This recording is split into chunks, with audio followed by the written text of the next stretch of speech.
Assalamualaikum warahmatullahi wabarakatuh. Ada yang saya kutip lagi ini dari seorang filosof timur dari Tiongkok, Zhuangzi. Ini tokoh ini pernah juga kita bahas di ngaji filsafat, saya lupa sesi keberapa dulu Zhuangzi ini. Jadi dia punya satu kalimat yang menarik tentang mimpi ini. Jadi dia cerita begini, satu ketika saya bermimpi, aku adalah seekor kupu-kupu yang terbang berkeliling di langit, di angkasa. Kemudian aku bangun. Jadi dia mimpi jadi kupu-kupu yang terbang ke sana kemari. Senang sekali bisa terbang kemana-mana. Nah kemudian dia bangun. Nah, saat bangun itu dia terus bertanya pada dirinya, sebenarnya aku ini manusia yang bangun ini sekarang, itu manusia yang bermimpi jadi kupu-kupu, ataukah aku ini sebenarnya kupu-kupu yang bermimpi jadi manusia? Tadi kan waktu mimpi jadi kupu-kupu kan tiba-tiba saja terus jadi kupu-kupu, kemudian terbang ke sana kemari. Dengan seolah-olah mimpinya ya kupu-kupu itu. Tapi kemudian bangun dengan kesadaran sebagai manusia. Nah, ini yang lebih mimpi yang mana? Nah, itu pertanyaannya. Logikanya sama dengan para sufi tadi. Hidup sekarang di dunia ini dengan hidup nanti, itu mana yang lebih sejati? Wong dua-duanya ketika kita mengalami yo, kita meresponnya yo sama seriusnya. Nah, maka di quotes-nya Zhuangzi itu dia bertanya, ini aku yang mimpi jadi kupu-kupu atau kupu-kupu yang mimpi jadi aku? Loh, meskipun aku mimpi jadi kupu-kupu atau kupu-kupu yang mimpi jadi aku, itu kan rasanya sama. Jadi begitu aku mimpi jadi kupu-kupu, ya akunya hilang kan, yang ada kupu-kupunya dalam mimpi. Aku merasa aku ini kupu-kupu. Sebaliknya juga begitu, kupu-kupu yang mimpi jadi aku, jadi manusia, itu ya kupu-kupunya hilang. Wong sekarang mimpi jadi manusia. Dia merasa dirinya yang sejati ya manusia. Nah, makanya bagian tertentu dalam pemikiran filsafat tentang mimpi itu ada yang bilang ya mimpi itu hakikatnya hidup ini. Jadi hidup ini ya seperti mimpi. Karakternya, ya kita memang merasa ini beneran, ini sejati. Tapi apa ya? Jangan-jangan kita ini sedang tidur mimpi. Jangan-jangan saya ini sedang tidur memberi kajian, teman-teman sedang tidur mimpi mendengarkan kajian. An-nasu niyamun fa'idha matu intabahu. Manusia itu tertidur, baru nanti kalau mereka bangun, mereka mati, mereka terbangun, sadar di titik mana hidup yang sejati. Nah, ini boleh kapan-kapan ya kita perdalam lagi tentang karakter ilusifnya hidup ini. Beberapa tradisi timur itu banyak yang punya pandangan hidup ini tidak nyata, hidup ini isinya kekosongan saja, tidak ada yang sejati.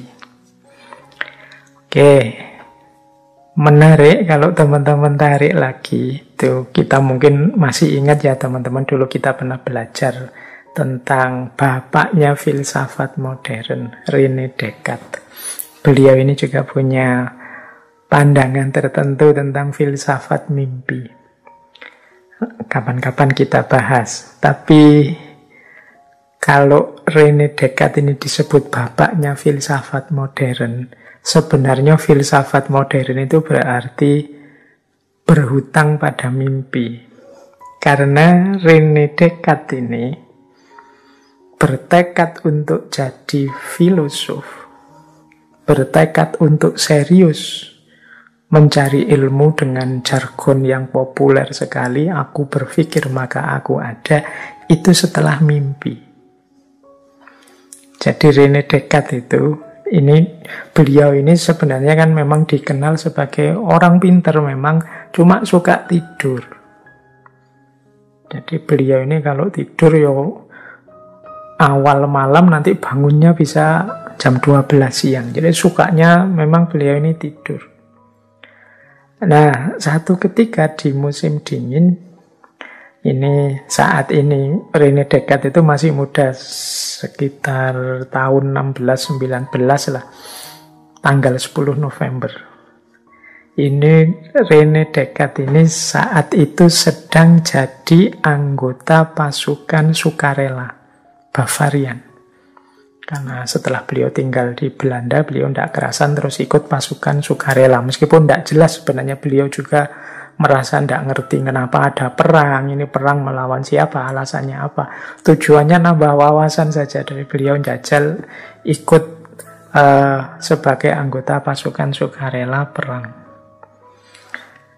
Nah, satu ketika beliau ini bermimpi. Jadi saat itu musim dingin, malam hari beliau bermimpi.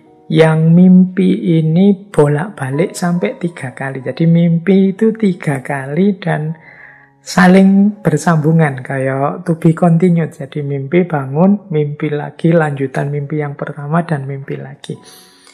Jadi mimpi yang pertama itu beliau mimpi kena angin puting beliung sampai terlempar keluar. Jadi ceritanya beliau ada di dalam gereja, datang angin puting beliung, beliau terlempar keluar gereja dan jatuh ke tengah banyak orang. Ini mimpi pertama. Terus mimpi yang kedua, beliau bermimpi ada di satu ruangan dan tiba-tiba ruangan itu disambar petir, kena halilintar. Nah, kaget terus bangun. Ini mimpi kedua.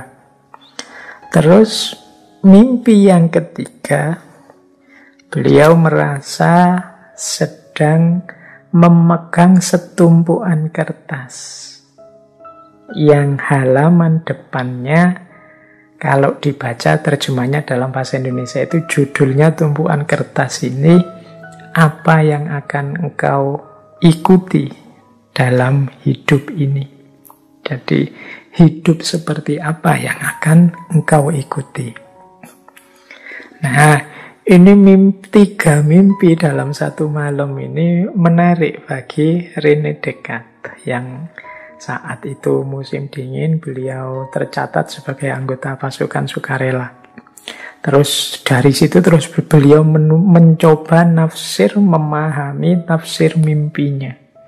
Nah, jadi nanti beliau nulis juga itu tafsirnya tentang mimpi-mimpi tadi.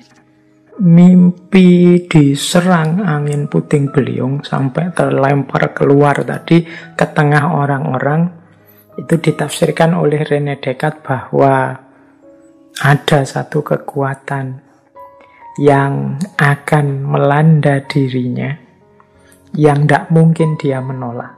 Nah itu sampai dia terlempar keluar, itu berarti ini kekuatan yang sangat dahsyat. Yang kedua, mimpi disambar petir itu oleh René Descartes ditafsirkan, aku harus segera mengambil keputusan tentang jalan hidup yang harus aku jalani. Jangan sampai telat, karena kalau telat bisa terkena sambaran petir. Kemudian mimpinya yang ketiga, kok membawa kertas, ada tulisannya hidup macam apa yang akan engkau ikuti.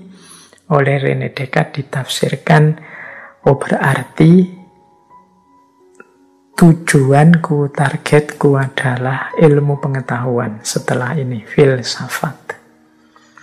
Nah, jadi 3 rangkaian mimpi itu oleh René Descartes ditafsirkan ada kekuatan luar biasa yang mengharuskan aku keluar dari ruangku saat ini dan aku harus segera mengambil keputusan, dan ternyata arah yang harus aku tuju adalah filsafat dan ilmu pengetahuan.